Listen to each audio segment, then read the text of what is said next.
networking groups, and I think this is like the last one. I've hit them all, so I spoke at several times, and I'm glad to be here in Spring Hill. Today I'm going to be talking about customer service red flags. You'll find out a little bit more about me later on, but later in this month, on the 29th in Murfreesboro, I'm doing 2 different workshops, one on creativity, and the other one is on developing dynamic customer retention. Now, we talk about going out and getting new business. Everybody, that's kind of the buzz. Get new business. But what about the existing business that we already have? The cost ratio of finding someone new versus maintaining existing clientele is 7 to 1. Now, that's the cost value, but look at the time that's involved, the emotions that's involved. Is anybody in sales or a business owner ever experienced any emotions in the closing of a business? Absolutely, absolutely. So why do we want to ignore those existing customers? Well, we absolutely do not. One of the things that I do to help people keep their clientele is to be able to see the writing on the wall. Before someone just kind of bails and they go to a competitor, what are some of the warning signs that we may see and hopefully prevent before they actually do that? So, I've written, this is red flags, on a red sheet here, I've written for you 7 different things that could possibly be an indicator that you're about to lose a customer or a major segment of your clientele in business. Number 1 is there's no new purchases. No new purchases. Have you sold someone in the past? If they felt good about that transaction, then they should be willing to work with you again. But when was the last time that they ordered from you? Is this something that they can continually order from you? In real estate, it may be 5 or 6 years before they actually do purchase again. But do you keep in touch with them? Do you still communicate with them? And I know, being in real estate for 20 years, that 2 weeks after the closing of a home, they forget your name. They really do. They just kind of forget who you were. And their mind, they moved on. They're more about getting moved into the house, getting the kids into the school, and their mind is just on different things. So we need to make sure that we keep in touch with people and constantly communicate with them. And also, we should be asking for referrals. Another red flag is that there are no referrals. If someone feels good about the transaction that they had with us, then they should feel good about giving us more referrals. Are we getting referrals from them? Now, granted, some people are very closed when it comes to giving referrals, so you're going to have that, but that's sort of the exception and not the norm.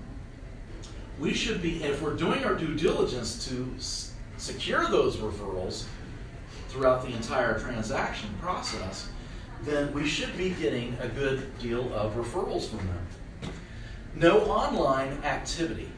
So no one is responding to our social media or any new updates to our website or our events. If they're not checking that they like something, they agree, they're commenting, then that's a good indicator that they are disassociating themselves from us. Why is that? We need to ferret that out. We need to go to them and ask why, what is the problem? And just give them a call and touch base with them. Now, the 4th red flag is if they are unresponsive. So they don't respond to our telephone calls or our email or our texts. Again, why is that? Have we been servicing them all along? So much of this can be prevented if we anticipate what may happen down the road.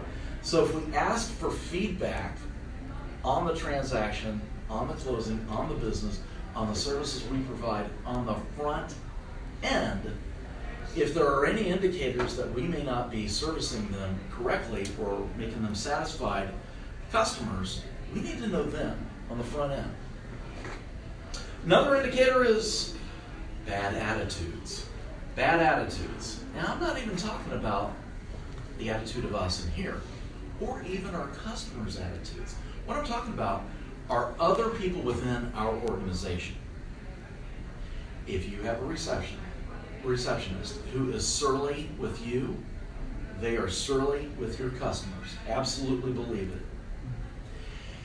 Has anyone here ever been part of a sales force and you worked for a company, a large organization, and the front office was just convinced they are why that organization is in business? Yeah, it happens.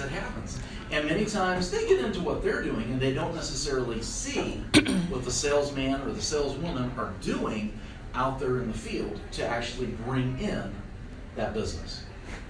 Very important. So if your receptionist is surly to you, they're going to be surly to your clientele. If you have delivery people who just have bad attitudes, they're going to have bad attitudes when they drop that instrument or that product off. You can guarantee on it. So that is something that could be an indicator of a red flag of bad customer service, and that they may very well leave you. Another one is just simply abandonment. I was talking about that cost ratio of 7 to 1. 7 to 1. And right now, a lot of CEOs and sales managers, they're really pushing, go out and get the new business, churn and burn. But does that mean that there is such an emphasis put on that new business that we forget, we neglect our existing customers? We cannot let that happen. We can't let that happen. And last is prohibited great service. Are you not able to deliver a great customer experience?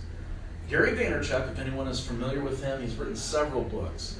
He said that what was normally good customer service a few years ago is no longer good. You have to be a concierge of sorts. You have to service the customer. You have to give phenomenal customer service.